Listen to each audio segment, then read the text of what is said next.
Alright, check this out. Ever seen one of these? Well, I hadn't either.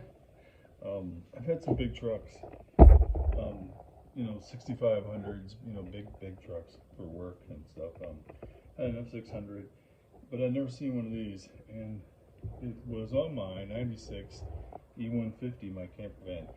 Well, I had an oil leak, and I thought my oil leak was coming from my timing cover gasket. So I looked, it was pretty cramped in there. I didn't really get under there too close and look very close like I should have, but I looked and thought it was a timing cover gasket, so I decided to change it. So took off the timing cover and the water pump. That was a chore because the water pumps had been there so long. Let me move this camera. And changed the front main seal, changed the water pump, put it all back together, and it still had an oil leak, a really terrible one. So finally, I located this thing. It actually has two coolant lines that come off your bottom radiator hose, and they run into here, and the oil runs through the middle. This goes up against the engine.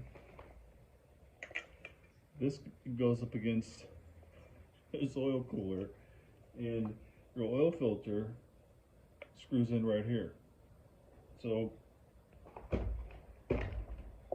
once I realized that mine was leaking, I thought, oh, that's terrific. I found my oil leak.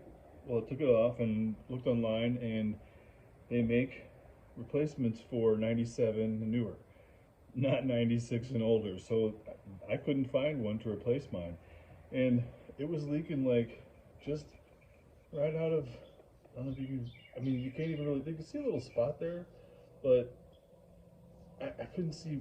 I mean, it looks like something maybe hit it a little bit, but it doesn't look damaged enough to leak, but it was leaking a lot.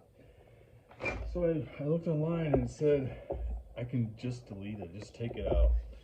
So I took it out, and now I can screw the oil filter right to the block. And I did that, and I realized I fixed my oil leak. But then I realized I caused an oil leak on the oil pan, where the oil pan meets up to the timing cover. So I had to take the oil pan down and get a new gasket for the oil pan. Problem is, the exhaust and the bottom of the frame of the van is so tight on the oil pan, you're not getting it out.